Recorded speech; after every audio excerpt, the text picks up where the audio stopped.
यह कहानी राजस्थान के कोटा शहर की एक भूतिया हवेली के बारे में है। यह हवेली राजा महाराजा के समय में बनाई हुई थी, लेकिन पिछले 18 सालों से इस हवेली में आज तक कोई भी रहने के लिए नहीं आया है। इच्छा होने पर भी इस हवेली में कोई भी नहीं रह पा रहा था, क्योंकि लोगों का कहना थी कि इस हवेली में भूत प्रेत का साया है। जब अजीत सिंह को इस हवेली के बारे में पता चला तो उसने तय किया कि वो इस रहस्य को जानकर ही रहेगा, क्यों लोग इस हवेली में नहीं रह पा रहे हैं।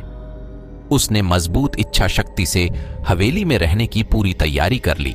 जब उसने हवेली के अंदर जाने के लिए पैर आगे बढ़ाए तो दरवाजे पे किसी अनजान व्यक्ति ने उसे रोक लिया और नजदीक जाके बोला, कौन हो आप और किधर जा रहे हो? अजित सिंह ने जवाब देने के बजाय उसके सामने सवाल किया, जी आप कौन? मेरा नाम अर्जुन सिंह है और मैं यही पास में ही रहता हूं। अजित सिंह ने कहा, ओह अच्छा, मैंने सुना है कि यह एक भूतिया हवेली है और यहां कोई नहीं आ पाता है, इसलिए मैंने इस हवेली में एक दिन रुकने का फैसला किया है। अर्जुन सिंह ने कहा, जी हां, आपने सही सुना है और आप भी अंदर मत जाइए, मेरी माने तो आप भी वापस लौट जाइए, यहां बहुत खतरा है। यह सुनकर अजीत सिंह खुश हो गया, जैसे उसे कोई लॉटरी लग गई हो। अर्जुन ने उसकी खुशी को देखकर बोला, आप क्यों खुश हो रहे हो? आपको तो भूत का नाम सुनकर डर लगना चाहिए। शायद आपको पता नहीं होगा कि मैं भूत प्रेत में काफी दिलचस्पी रखता हूं।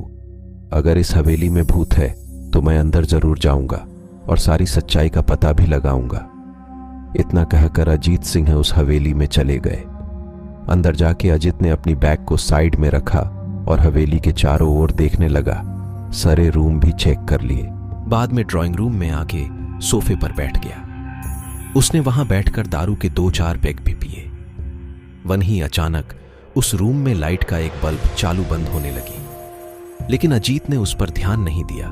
थोड़ी देर बाद दूसरा बल्ब चालू बंद होने लगा, फिर तो हवेली की सारी लाइट चालू बंद होने लगी। यह सब देखकर अजीत अपनी जगह पे खड़ा हो गया।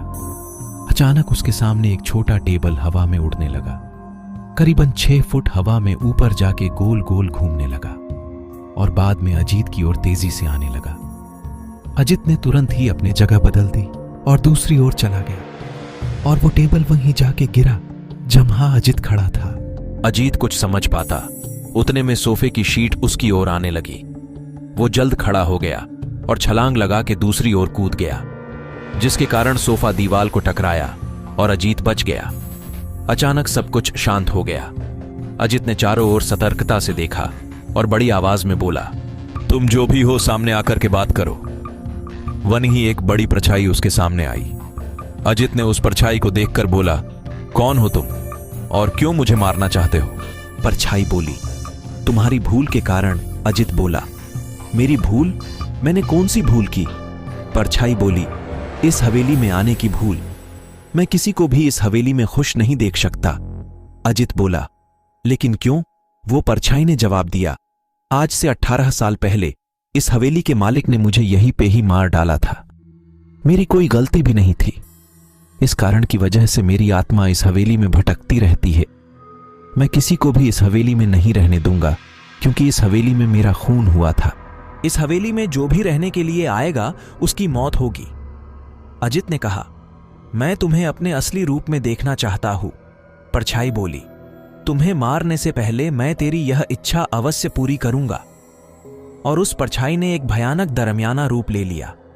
उसका चेहरा इतना भयानक था कि अजीत भी एक क्षण के लिए डर गया था, लेकिन दूसरी ही क्षण में उसने अपने आप पर काबू पा लिया। बाद में इसने अपनी जेब में से सफेद पाउडर निकाला और उस भूत पर फेंक दिया। भूत के पर पाउडर पड़ते ही वो जलने लग गया। बड़ी बड़ी ज्वाला उठने लगी। वो बहुत जोर जोर से चिल्लाने लगा और बाद में पूरी तरह से जल गया। उसके बाद अजीत ने चैन से सांस लिया और वहीं पर सो गया। दूसरे दिन सुबह जब अजीत को सही सलामत हवेली से बाहर आते देख अर्जुन को आश्चर्य हुआ।